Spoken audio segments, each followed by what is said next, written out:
Tony Robbins addressed that in his TED Talk in 2006. It's been viewed over 17 million times. Why do we do what we do? Our superintendent this year challenged all of us to reflect on that question. It's not something that is easily answered. Why do we do what we do? Is it to put food on our table, clothes on our back, a roof over our head? Is it because we're passionate about something, or our work is fulfilling? Or perhaps, is it because we believe in something bigger than ourselves, and just once we hope to tip the scales of justice just a little bit in favor of those that are less fortunate than ourselves? As a parent, we're very often boast about our children's accomplishments, their first words, their first steps, their first day of school. Please indulge me this evening as I boast about the accomplishments of the students, the staff, parents, and community members of the Baldwin-Whitehall School District.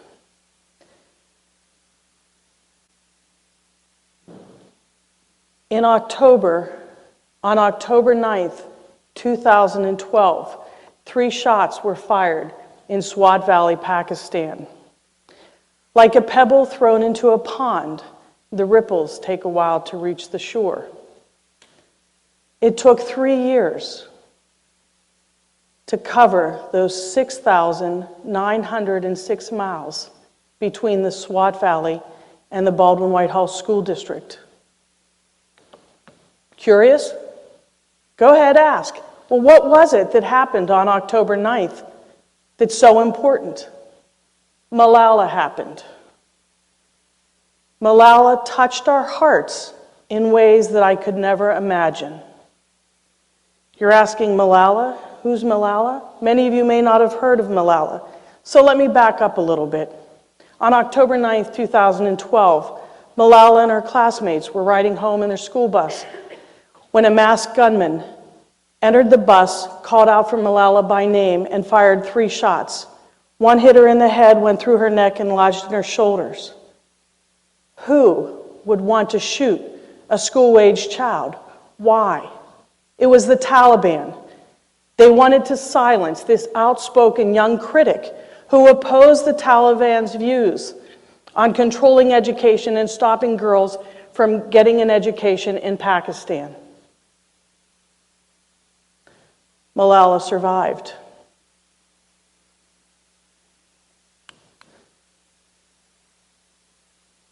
"60 million girls don't have an opportunity for an education in this world."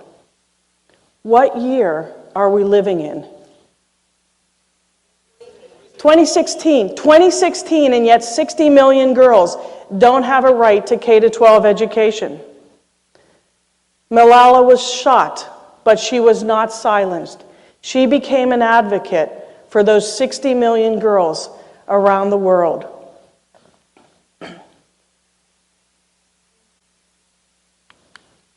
On October 9th, 2015, we took 2,000 middle and high school students to see the premiere of the movie Malala.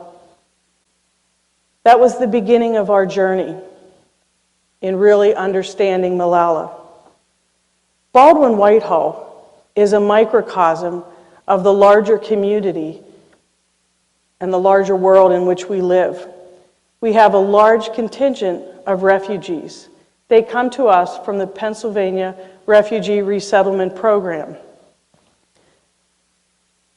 They're provided opportunities for employment, for housing, for education, and for social interaction.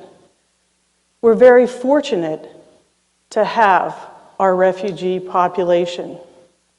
As a parent, though, I often think of education. I think of my own children. How many of you out there are parents? My kids don't realize the power and the opportunity that we are provided in this country for education. My kids complain, my 16-year-old complains about teachers, content, homework. When he's doing his homework, he has his laptop open. He has the television on. He has his phone in his hand. He has an earbud in the ear. He walks out to the kitchen to get a cup of iced tea and an apple or a power bar or some snacks, and is griping and moaning. Sometimes I want to shake him and say, do you not realize what you have? Because 60 million girls around the world don't have a right to a free and appropriate education. We took our students to see the documentary, He Named Me Malala. The effect of that movie on our student body was unbelievable. We had our social studies classes watch Malala's acceptance of the Nobel Peace Prize. She was the youngest recipient of the Nobel laureate at 15 years of age because of her heroism and her work for girls' education worldwide. They talked about it. They discussed, here's a young lady the same age as them. They talked about whether or not they would have the courage to risk their life, to stand up for something that they believed in so passionately, as Malala did. The conversation didn't end in the classroom.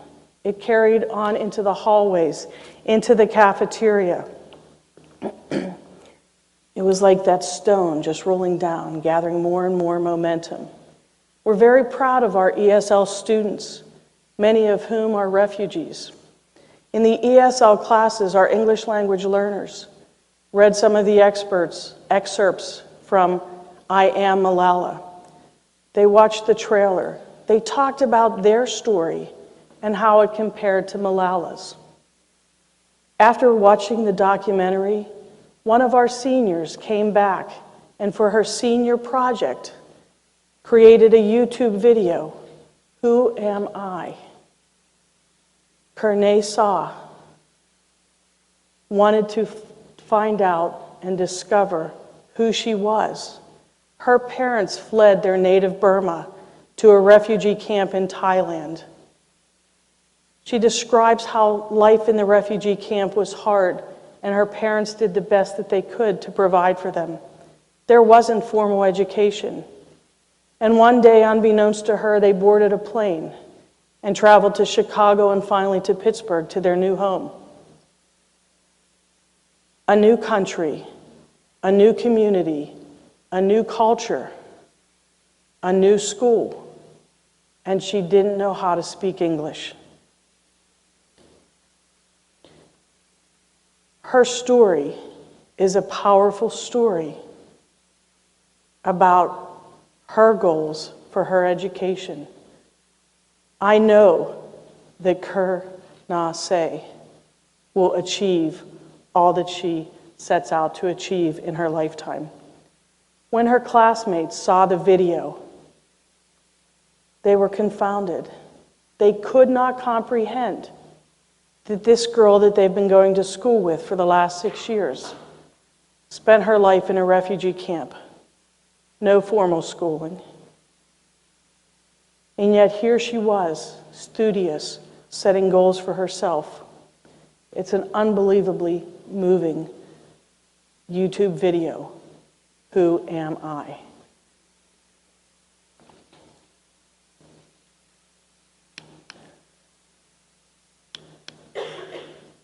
In our fourth grade libraries, our students read a book written by a local author, 4 Feet and 2 Sandals. It's about a Pakistani in refugee camp. And when an aid worker brings a bag of clothing, little Lena finds a sandal that fits her foot perfectly. And so she's wandering around the camp with one sandal on. And she sees a girl in the distance that has the other sandal. And so she goes up to Fariza. And she decides, they develop a friendship, and they decide that sacrifice has to occur. And so instead of each one of them wearing just one sandal, they decide to alternate, and on different days wear the sandals.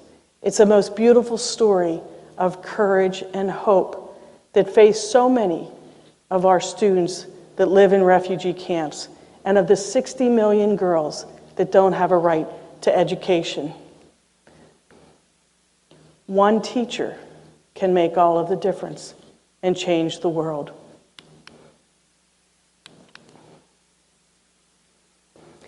RESL teacher Renee Chrisman and Whitehall Library Director Paula Kelly in 2013 set out to create a bilingual book project because Western Pennsylvania is the second largest area for refugees in the Commonwealth.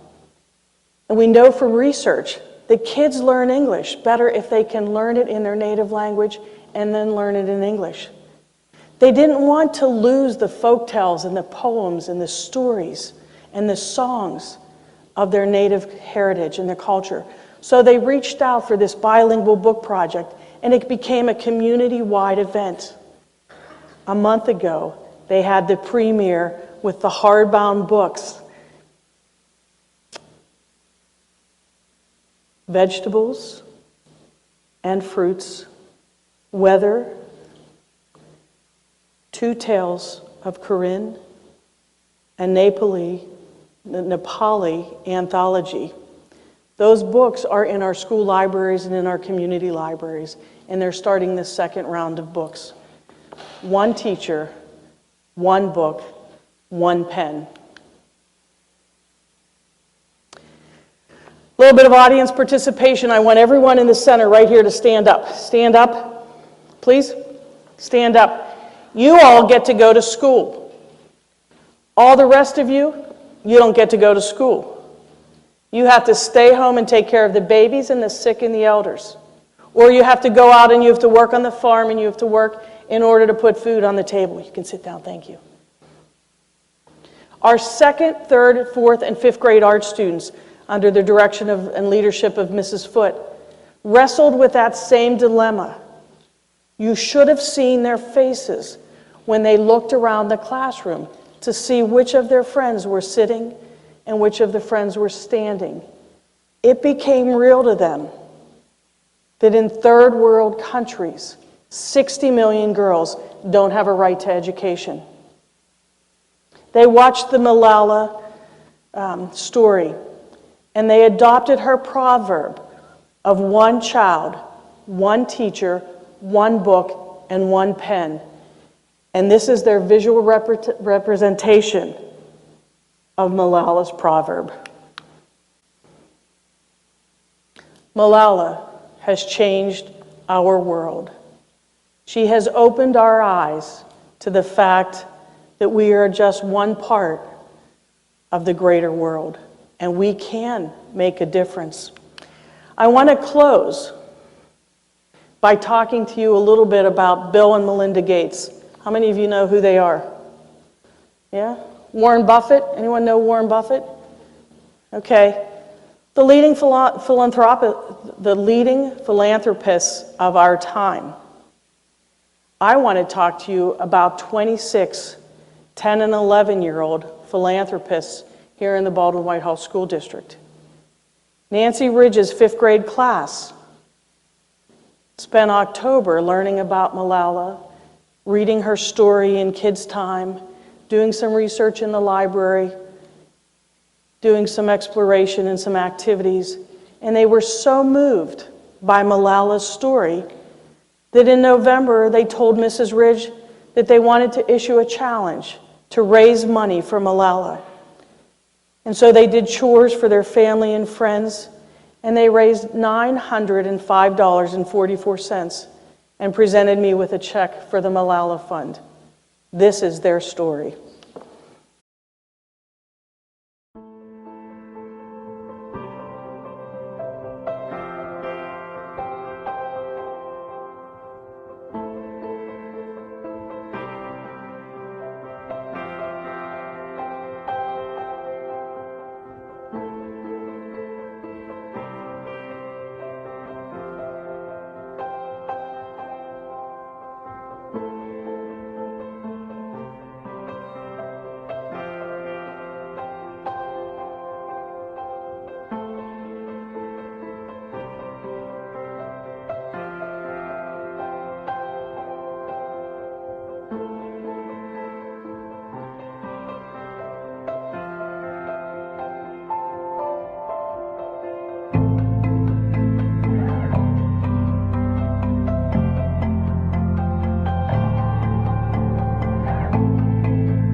a powerful and independent person. She showed us that one person can make a difference. When I did this chore, I walked away feeling great because I helped with a great cause of girls' education. Malala shared her story with us about girls' education to go to school, and it was a very powerful statement. I have the ability to need and want. They don't have the ability to do either. I know that is changing. Thank you, Baldwin-Whitehall, for opening our eyes to realize that so many girls aren't getting an education so that we can help. Malala is very inspirational. She teaches everyone that they should speak their mind and not be afraid to say what they think. Everyone deserves an education. I already knew that. But what I didn't know is everyone didn't have one. Malala made us realize the importance of learning. Thank you, Malala, for giving girls an education. And I just want to say that you have the strongest heart in this world. What factors made you decide to be a part of the Malala Project? I like how it lets you donate to Malala's school and help the girls in Pakistan. What chore did you decide to do at home, and for whom as part of your service project? I did several things. I raked the leaves, I walked my neighbor's dogs, and I helped my dad clean the garage, and I helped my parents and my neighbors. Seems like you did a lot to contribute to this service project. How did you feel when you did this chore? I felt really good because I knew it was something to people.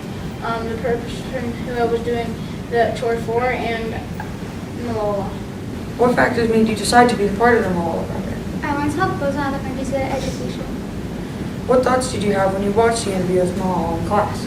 I thought she was very bold and courageous because she went around the world speaking with the press, and she wasn't afraid to say what was on her mind. On a scale of 1 to 10, how do you think Malala has impacted the world? I would say 10. What is one character trait you would describe Malala? Ugly. How do you feel? What chore did you do at home and for whom as part of your service project? I did the dishes for my parents. How did you feel when you did this chore? I felt like by raising the money, it was to girls that didn't get the same education as us. Education is something often taken for granted in this country. Malala's message made us realize the value and importance of learning. We wish all children were as fortunate as we are. One child, one teacher, one book, and one pen can make a difference.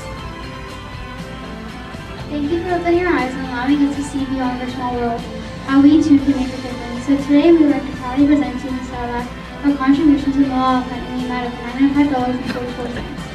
Thank you, Malala!